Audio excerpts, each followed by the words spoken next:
Hello students, आज हम class 11th chemistry का chapter number first some basic concept of chemistry start करने वाले हैं। तो चलिए चलते हैं हमारे टॉपिक की ओर। फर्स्ट है matter. Anything that has mass and occupies space is called matter. जिस भी किसी चीज़ के अंदर वजन हो या वो जगह घेरे तो हम उसको मैटर कहते हैं। अगर हम बात करें एक एटम की तो एटम भी एक तरीके का मैटर ही है। ठीक है, जो स्मॉलेस्ट पार्टिकल रहता है, एटम का जो शेप है हम स्फेरिकल मानते हैं, स्फेरिकल। ठीक है, अगर बात करें स्फेयर की तो स्फेयर के अंदर होती है रेडियस, तो एटम के अंदर भी रहती है रेडियस क्योंकि वो स्फेयर है। तो इस रेडियस को हम बोलते हैं एटॉमिक रेडियस। Atomic radius. अगर हम स्फेयर की रेडियस बढ़ाएंगे तो स्फेयर का एरिया भी बढ़ेगा। इसी तरह अगर हम एटॉमिक रेडियस बढ़ाएंगे तो एरिया ऑफ एटम भी बढ़ेगा। आई होप आपको ये समझ में आया होगा। उसके बाद एटम के बारे में और जान लेते हैं। The smallest particle of any element which may or may not exist independently and can take part in chemical reaction. ठीक है, जो सबसे छोटा पार्टिकल रहता है उसको हम एटम बोलते हैं। उसके बाद इसके सब एटॉमिक पार्टिकल के बारे में पढ़ते हैं। The three main sub atomic particle that form an atom are proton, neutron and electron. जिनसे बन के मिलकर एटम बनता है वो तीन सब एटॉमिक मेन पार्टिकल हैं। पहला है proton, neutron and electron. Proton positive charge रहता है और न्यूट्रॉन नो चार्ज रहता है, मतलब इस पर चार्ज ही नहीं रहता है। ये दोनों न्यूक्लियस में पाए जाते हैं जो कि सेंटर रहता है एटम का। और जो इलेक्ट्रॉन है वो नेगेटिव चार्ज रहता है, वो बाहरी इलाके में रहता है, बाहरी शेल में, जिसको हम इलेक्ट्रॉनिक शेल भी कह सकते हैं, आउटर मोस्ट रीजन में रहता है। ठीक है, अगर देखा जाए, देखिए यहाँ पे तो हमारा जो सेंटर है इस पर प्रोटॉन रहेंगे और न्यूट्रॉन रहेंगे, पर ये जो शेल है खाली आपको इसमें डायग्राम में दिख ही रहा होगा कि ये जो इलेक्ट्रॉन है बाहर की साइड है, प्रोटॉन और न्यूट्रॉन जो है वो बीच में है। ठीक है, और न्यूक्लियस इन सबको, इनका जो कलेक्शन रहता है प्रोटॉन और न्यूट्रॉन का, उसको हमने न्यूक्लियस बोला है। और जिस ऑर्बिट पे इलेक्ट्रॉन घूमते हैं, रिवॉल्व करते हैं, सर्कल चक्कर लगाते हैं प्रोटॉन और न्यूट्रॉन का, उसको इलेक्ट्रॉन ऑर्बिट कहते हैं। ठीक है, अगर हम बात करें इस ऑर्बिट की तो ये फर्स्ट वाली ऑर्बिट है जो न्यूट्रॉन प्रोटॉन के बाद न्यूक्लियस के सबसे पहली ऑर्बिट है न्यूक्लियस से, तो हम उसको बोलेंगे N1।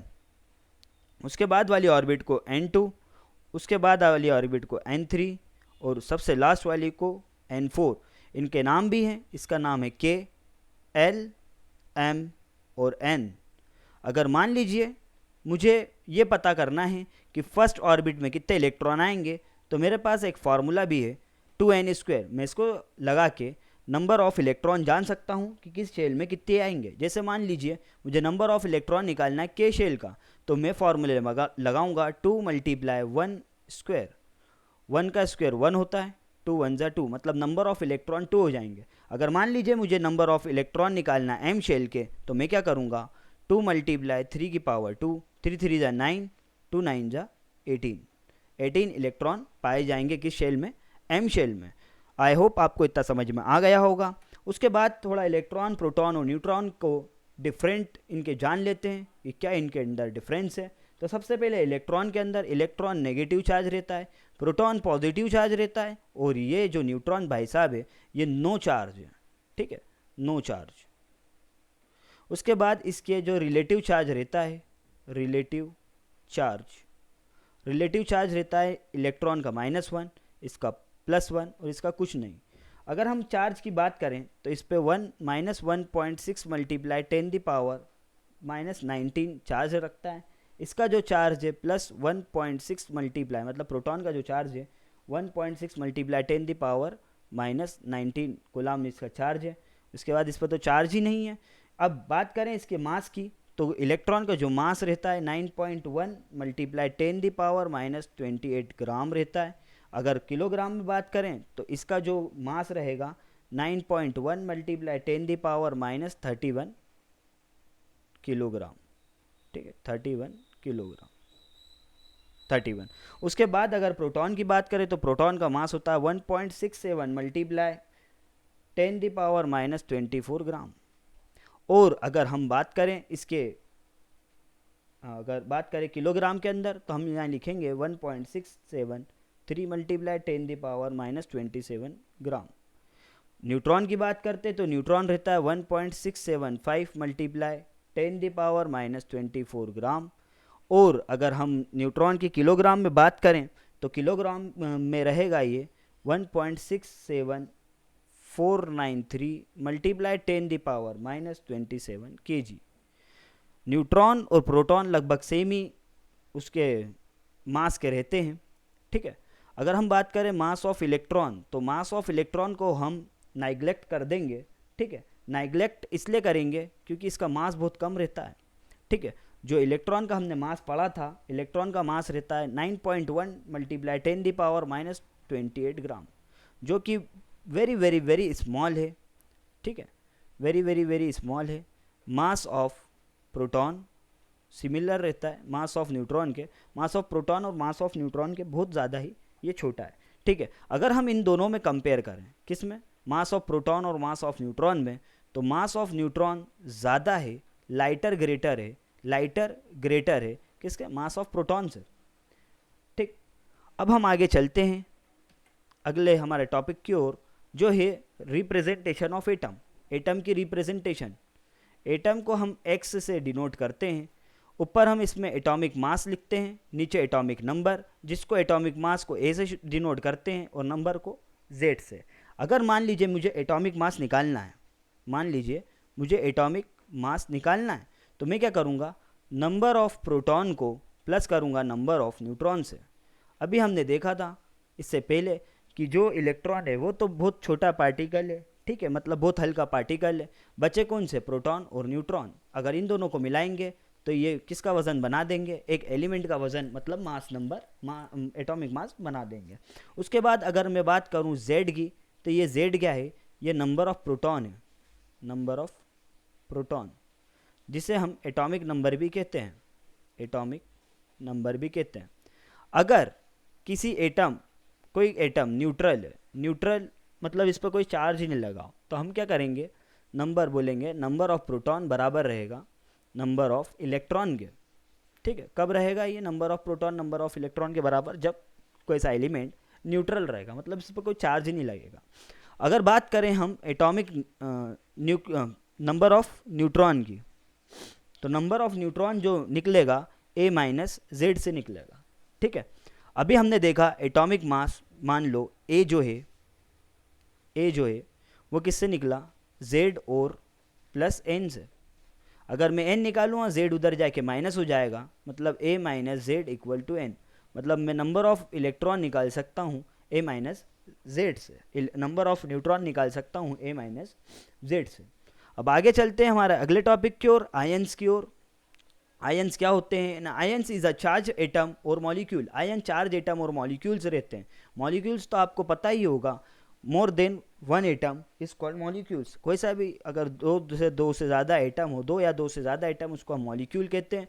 आयंस दो टाइप के होते हैं, केट आयन और anion. Cation positive charge रहते हैं, क्योंकि ये केट आयन फॉर्म होते हैं loss of electron, electron loss हो जाता है। और एन आयन जो फॉर्म होते हैं वो कैसे फॉर्म होते हैं, इनमें एन आयन गेन करते हैं, ये एन आयन गेन करते हैं। एन आयन क्या गेन करते हैं, इलेक्ट्रॉन गेन करते हैं, और केट आयन क्या करते हैं, लॉस करते हैं इलेक्ट्रॉन। उसके बाद आगे बात करते हैं हम, एक कैलकुलेशन है, अब कैलकुलेशन आ गया है, calculate the number of electron in O2, ठीक है। अब यहाँ पे हमें क्या करना है, कैलकुलेट करना है नंबर ऑफ इलेक्ट्रॉन। तो सबसे पहले हमें ये जानना रहेगा कि इलेक्ट्रॉन का मास नंबर और एटॉमिक नंबर क्या है। हम मास नंबर देखेंगे, ऑक्सीजन का 16 होता है और एटॉमिक नंबर रहता है 8। अब बात करेंगे, इस पे 2 नेगेटिव चार्ज इस पे मिल रहे हैं, ठीक है, इसमें इलेक्ट्रॉन का इंक्रीमेंट हो रहा है, ठीक है, इंक्रीज हो रहे हैं, तो 2 नेगेटिव चार्ज इसको दे दिए गए, तो कि ये कितना हो गया, O2 नेगेटिव, ठीक है। अगर हम बात करें अगर न्यूट्रल एटम की, न्यूट्रल एटम की, तो यहाँ पे जो रहेगा नंबर ऑफ इलेक्ट्रॉन को हम रिप्रेजेंट करेंगे Z से, ठीक है, क्योंकि नंबर ऑफ प्रोटॉन और नंबर ऑफ इलेक्ट्रॉन हमने पढ़ा था, जब अगर इक्वल रहे न्यूट्रल एटम में, number of proton number of neutron बराबर रहे, और प्रोटॉन को हमने बोला था Z रहता है, ठीक है, तो ये दोनों किससे डिनोट हो सकते हैं, Z से। चलिए, अब नंबर ऑफ इलेक्ट्रॉन को हम Z से डिनोट करेंगे। नंबर ऑफ इलेक्ट्रॉन निकालने के लिए क्या करना पड़ेगा, नंबर ऑफ इलेक्ट्रॉन निकालने के लिए हमें Z माइनस चार्ज करना पड़ेगा। Z मतलब एटॉमिक नंबर को माइनस करेंगे चार्ज नंबर से। जो एटॉमिक नंबर है Z है वो 8 है, और जो मास नंबर है वो 16 है। तो हम यहाँ लिखेंगे 8 - 2, और जाहिर सी बात है माइनस का चार्ज साइन लगेगा क्योंकि यहाँ माइनस गेन हो रहा है, -2 है, ठीक है। माइनस और माइनस क्या हो जाएगा, प्लस, 8 और 2 10 इलेक्ट्रॉन्स। आपको अगले सम करेंगे तो समझ में पूरी बात आ जाएगी। हम एल्यूमिनियम का निकालते हैं। अब atomic calculate the number of electron in aluminium, Al लिख देंगे यहाँ पर एल्यूमिनियम। उसके बाद क्या करेंगे, हम एल्यूमिनियम का मास नंबर और एटॉमिक नंबर निकालेंगे। एल्यूमिनियम का मास नंबर जो होता है वो 27 होता है, एटॉमिक नंबर 13 होता है। अब चलिए, एल्यूमिनियम 3+ कब होगा, जब इसमें से 3 इलेक्ट्रॉन निकल जाएंगे। 3+ कब होगा, ये 3+ चार्ज कब लगेंगे, जब 3 इलेक्ट्रॉन लॉस कर देगा, ये लॉस कर देगा, ठीक है। हम यहाँ क्या करेंगे, नंबर ऑफ इलेक्ट्रॉन को Z मान लेते हैं। सबसे पहले Z मान लेते हैं। अब नंबर ऑफ इलेक्ट्रॉन निकालने के लिए हमें क्या करना पड़ेगा कि Z माइनस चार्ज लगाना पड़ेगा। Z जो है हमारा 13 है, चार्ज जो था प्लस में था 3, 13 में से 3 जाएंगे 10, ठीक है। 13 में से 3 जाएंगे, माइनस होगा, ठीक है। 13 में से 3 जाएंगे, कितने बचेंगे, 10 इलेक्ट्रॉन्स। उसके बाद आगे चलते हैं। लास्ट हमारा जो कैलकुलेशन है आज का, calculate the number of electron NO3 negative charge ये गेन कर रहा है, ठीक है। और NO3 है, N for nitrogen, O for oxygen. इन दोनों का हमको एटॉमिक मास और एटॉमिक नंबर निकालने हैं। पहले एटॉमिक मास देखते हैं, इसका कितना है, 4 है, और एटॉमिक नंबर जो है 7। ऑक्सीजन का भी हमने देखा था 16 है, एटॉमिक मास और एटॉमिक नंबर है 8। अब बात करें ऑक्सीजन की, क्योंकि ऑक्सीजन 3 है तो हम 8 का मल्टीप्लाई 3 से कर देंगे, ठीक है। हमारा जो फॉर्मूला है, नंबर ऑफ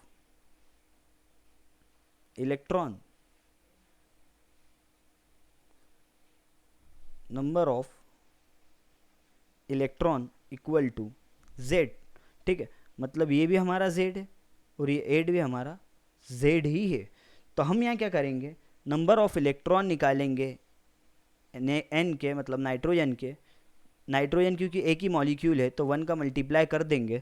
उसके बाद ऑक्सीजन जो 3 थे तो हम क्या करेंगे, प्लस N का जो एटॉमिक, O का जो एटॉमिक नंबर था वो क्या था, 8, इसमें मल्टीप्लाई कर देंगे 3 का, और साथ ही साथ हम माइनस कर देंगे चार्ज का। चार्ज क्या था हमारे पास, -1, ठीक है। 7 1 जा 7, 8 3 जा 24, माइनस माइनस प्लस 1, ठीक है।